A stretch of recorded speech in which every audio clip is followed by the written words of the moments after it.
Would you like to know how to be a really great interviewer for your entrepreneur and for your team? Hi, this is Shannon Waller, and welcome to the Team Success Podcast. I am really excited about this next conversation that we're going to have because I do a lot of interviewing of Dan Sullivan, which you may be familiar from listening to our quarterly books. I do the author interview for those, or if you happen to also subscribe to our Inside Strategic Coach podcast, I spend a lot of time talking with Dan on audio. He certainly enjoys experience and tells me often, which I really appreciate, but I also get a lot of positive feedback from you, from the listeners. And it's interesting, a lot of people have asked me, well, Shannon, how do you interview Dan?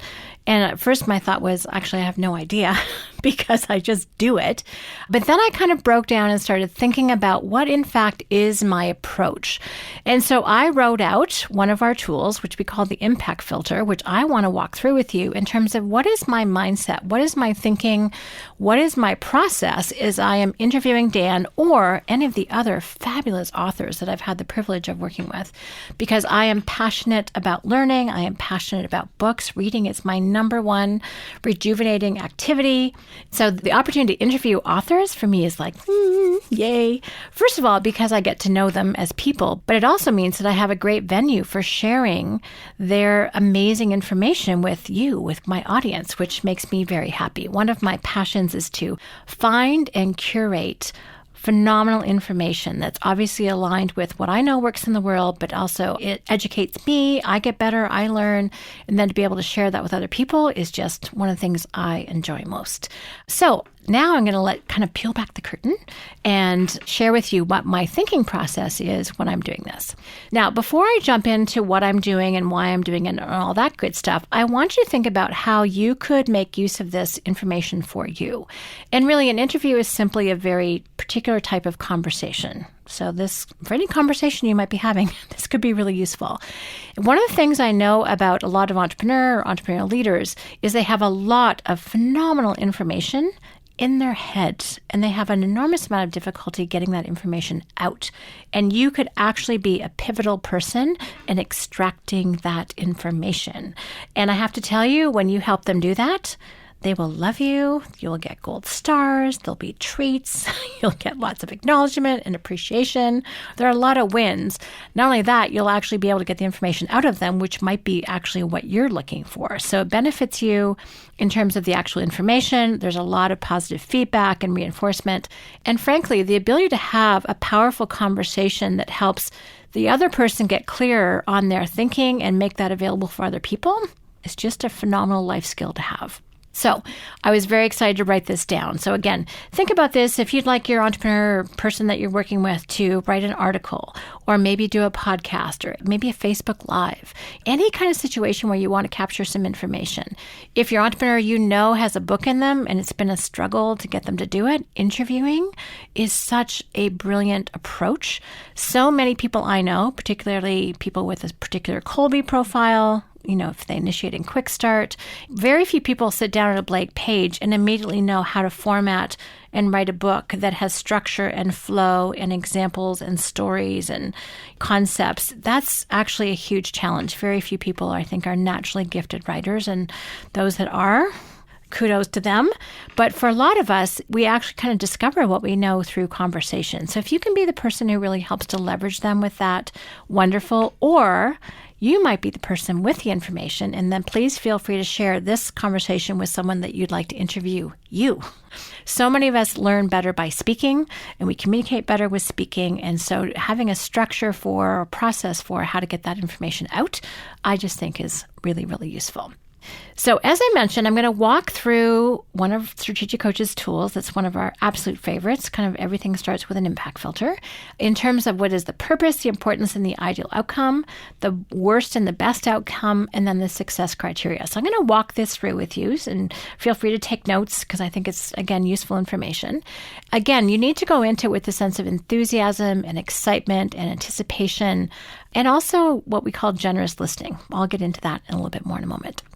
So the purpose, what you want to accomplish, and I'm just going to call this an interview strategy, is to draw out of your partner their wisdom and experience in an engaging and entertaining way for you and the audience. So you're a little bit taking the audience's role in this. And again, I'll show you in a moment how that comes about. So what's the importance of this? What's the biggest difference it will make? Well, first of all, you will learn new and interesting information and have the fun of sharing it with the audience. I find great joy in that, as I've expressed. And then second, your interviewee will feel well supported, appreciated, and intelligent as a result of how you conduct the interview. Well, that's always nice to get those little strokes on the back with how you do that. What's the ideal outcome? What does the project look like when it's completed?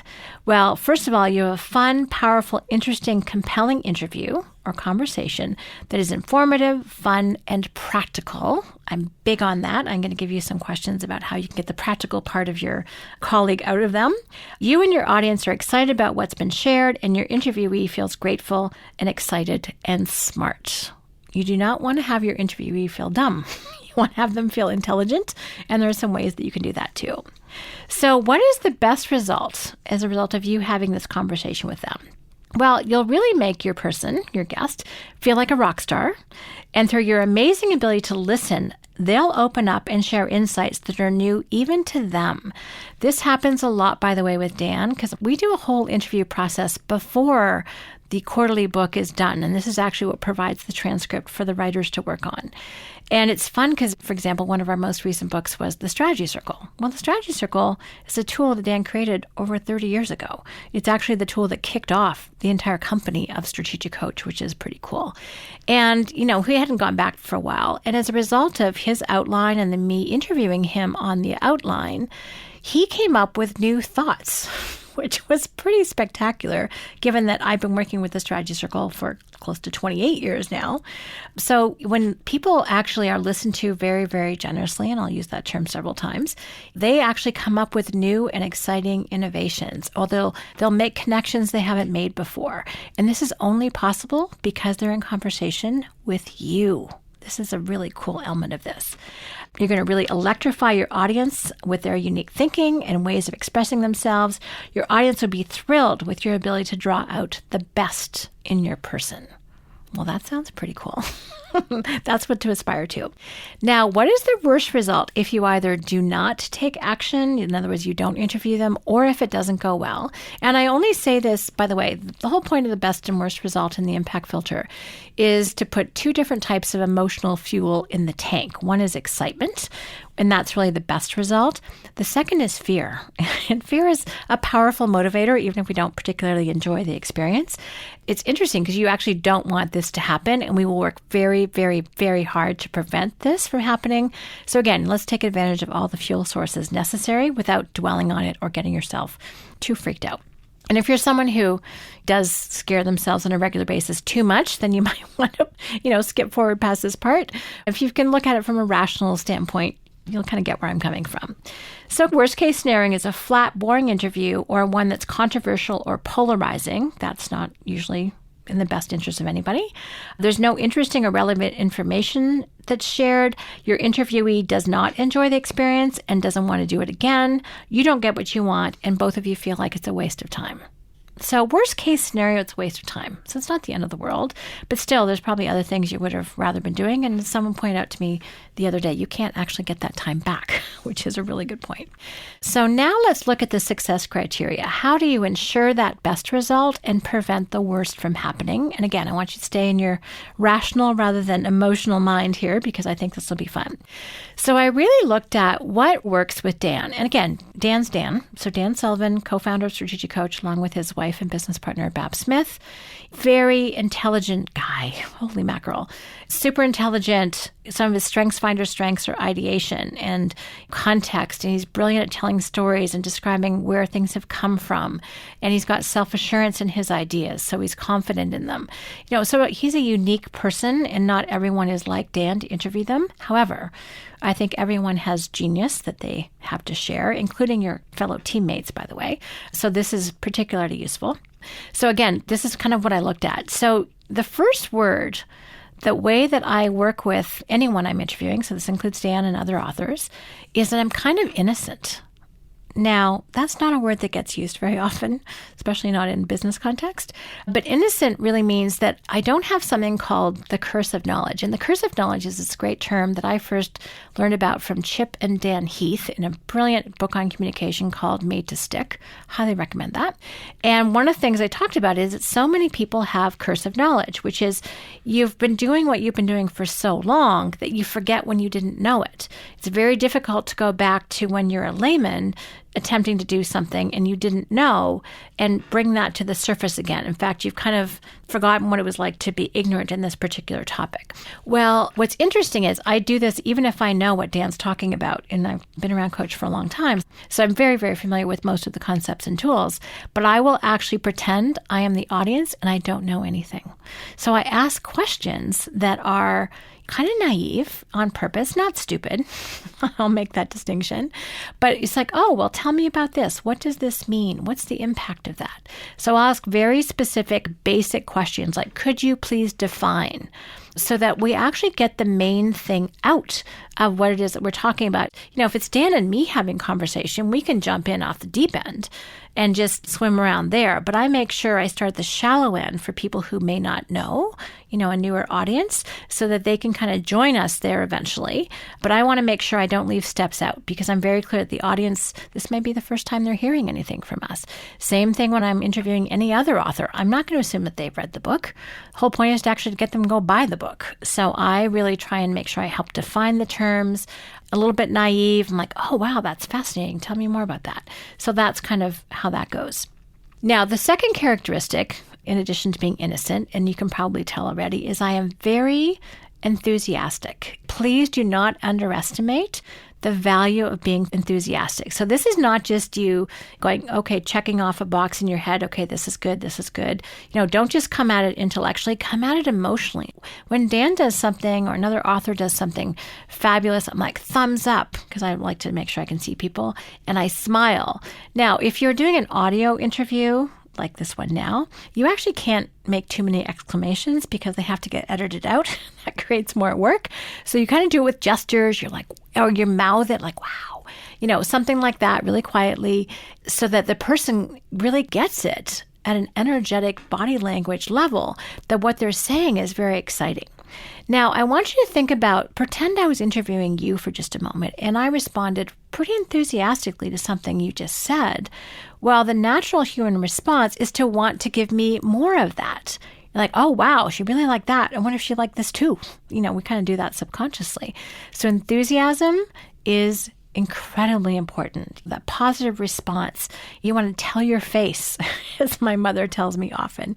I really love that. You know, you want to be expressive in the studio, or you want to be expressive in this conversation because that will feed the other person. This is an exchange of energy, if you want to use that term. And it's really, really important that you're not just receiving, you're also giving something back, and that will be in your facial expression. When you are talking and the enthusiasm in your tone of voice, and I have to tell you, your audience is listening to your tone of voice too, especially if you're recording it for an audio presentation. You know, when you say, wow, that was amazing, they're like, oh yeah, that actually was. You kind of get their attention again, especially if they were driving when they're listening or distracted or something else is going along. You're cueing them with your voice. So you are just as important in that conversation as the person you are interviewing. So that's really critical. Now, you also want to ask great questions. And I'm a little hesitant about using the word great because it could mean a lot of different things to different people. But what I want you to trust is that the questions that occur to you are also the ones that are going to be occurring to your audience who's listening. And even if you're recording this to go into print at some point, the information that you gather out of this will be really, really relevant. You know, as the person answers your question, that will be additional depth that gets added to that particular idea. So great questions are ones that are authentic, are real, that help people go deeper. Really important to ask for some specifics and examples. And sometimes I'll do a contrast like, oh, well, this sounds really great. What happens if someone does this instead? And I'll do the complete opposite. And that's great because it actually makes your interviewee think, which I like to make them do. I actually have this little conversation going on in my head, and it's not one that's cynical, but if someone is resistant to an idea, I want to bring up that obstacle so that it can get addressed. There's nothing I dislike more than having a thought. It's like, well, but it doesn't make sense in that situation. And the person I'm listening to or the book I'm reading does not address that issue. I'm kind of annoyed and I start to disconnect from the conversation. So if those obstacles are not addressed or those issues that come up for me are not handled in some way, shape, or form, that's frustrating. So I really focus on trying to eliminate that frustration for my reader, for my listener. So that's something that you can do too. If you have an obvious objection to what that person said, you don't say, I don't agree with you. You're like, oh, well, what if someone has had this experience instead that seems to contradict it? What would you say to that person? They're like, oh, well, blah, blah, blah, blah, blah. You're like, that's pretty cool. Whatever that is. So again, you're not directly opposing your person. This is not shock talk radio, but this is a way to kind of provide a different point of view and have them address that. And trust me, they'll have figured this out. They'll have addressed this objection in their conversations over the years. So you're not asking them something that they don't have a response for, or if they do, you've actually given them a new avenue to go down and to get more depth about their own ideas. So it's never a bad thing. You don't have to do it in an opposing way, just as an informational way. Now, the other part of this that really makes it work, and this kind of goes along with innocent and enthusiastic, as well as asking great questions, is to be fully present and focus. This means full-on eye contact. This means no technology or distractions. This means like locking gazes and looking at facial expressions and just taking somebody in. And again, it's part of listening generously. And with listening generously, let me just talk about that for just a moment. This comes from our brilliant coaches for Strategic Coach. The process is called Collaborative Way. Please go to collaborativeway.com to check it out. Highly, highly, highly recommend it. So the first step in their strategic communication process is to listen generously. And they did a fantastic example when they were training us or coaching us in the Collaborative Way practices. They demonstrated when we were being listened to generously, and then they did the opposite. So we would partner up and we would have them tell a story, and I don't remember what the exact example was, something that you're really familiar with, a part of your life. And the first part of it, they actually had us listen not generously.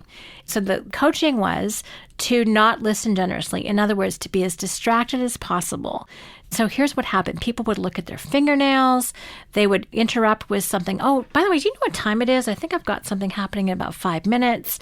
And then one person went to the fridge and got a thing of water. They actually walked away. And what happened is when you're on the receiving end, and thank goodness this was just an exercise, it would have been painful otherwise, is that whatever you were trying to say just shriveled up in your brain. It just evaporated. It just went away because you had such a non-receptive audience. Then they fixed it, and now the thing was to listen generously. And then the person would sit, and they would face you, and they would look at you with both eyes, and then they would make affirmative sounds like, whoa, wow, that's amazing. Oh, tell me more. Then what happened? And just be incredibly receptive. And to a person, you know, the person who was talking was like, they would come up with new things and they had new thoughts and they shared brand new information. And it was completely and totally transformative. And it just got so much better. So we actually genuinely affect what people say and their thinking process by how we listen. Clearly, I have not forgotten this lesson. This exercise was well over a year ago. It was amazing how something I knew really, really well and had an opinion about and all the rest of it, all my thoughts evaporated when my partner was acting distracted, and how much more I had to say, how much expanded my conversation got when that person was actually taking me fully in. It was quite incredible. So that's how you want to be. You want to be fully present. You want to really focus. You want to listen generously. You really want to just have that person feel like they are absolutely your total center of attention, which they are, in which they need to be. You have to do whatever you need to do in order to be fully present in that exercise. Get whatever else you need to out of your mind and just protect that time with your person. And I guarantee the conversation will be that much richer as a result. And as I've mentioned, be sure to ask for specifics, for details, for examples. Don't just skim over the surface. You're going to be extra curious. Curious is another word I should add in here. So be really, really curious about what they're saying. Again, that kind of goes back with asking great questions. Oh, wow, well, then what happened? And what was the impact of that? Then what did you do? And then what else should someone else do you think? And, you just kind of keep asking them prompts. And it's really fun to see just how much further that person goes as a result. So those are kind of the characteristics. So just to go over them again, innocent, enthusiastic, be curious and ask great questions, be fully present and focused, and be sure to get specifics, details, and examples. So that's kind of your ground of being if you want to think about it that way. Now, I also have a little bit of a structure that I want to share with you. And I've shared this with a number of people, especially those doing podcasts. And I finally figured this out after having lots of podcasts with Dan. I'm like, there needs to be a little bit more structure. And I'm someone who doesn't need a ton, but I need a little bit. So finally, I figured out that there are 3 things we're going to talk about on every podcast. And now that you know this, you'll probably be able to tell what I'm asking Dan. So the first thing is what? What are we talking about? Number 2 is why. Why is it important? And number 3, how, which is how people can take action. So it's what, why, and how. Yes, there are other W's, but these are the ones I find most relevant for the conversation. To my mind, the conversations never feel formulaic, but I do know that I want to get that information out. And often I don't need to ever ask Dan, for example, in a podcast, why something is important because he automatically does it. But you will hear me ask, Dan, how can people take action on this? So now that you know that, you have the secret sauce of my interview techniques, which I think is really fun. So again, what, why, and how? What are we talking about? Why is it important? And how can people take action? That gets back to the practical. I love ideas. Ideation's in my top 10.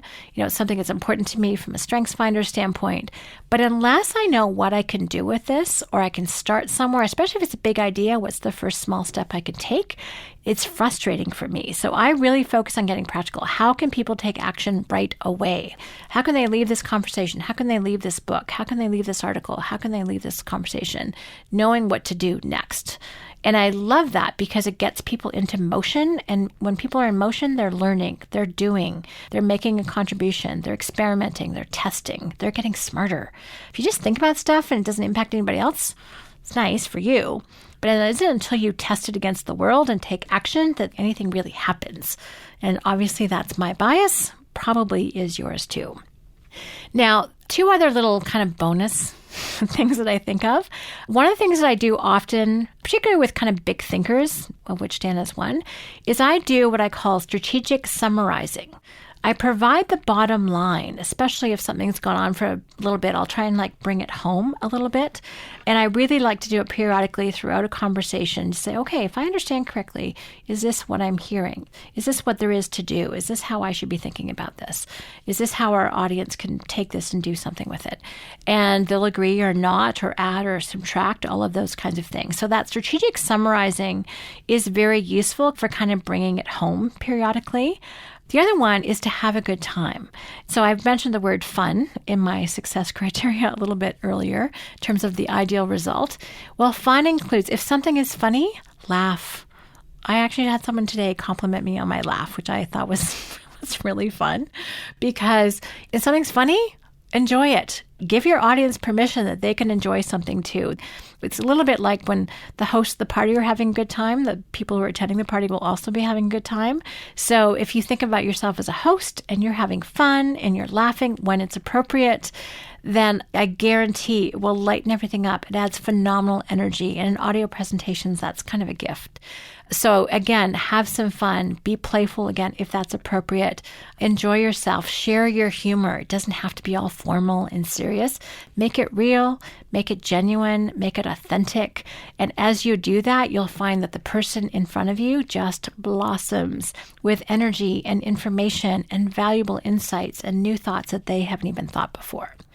So I could probably talk about this all day, but you probably have enough information. But I am very, again, as I mentioned at the beginning, very excited to share with you my interview strategy because it's been very, very useful how I stumbled into doing it, which is kind of fun because I just volunteered when we needed more information from one of our books.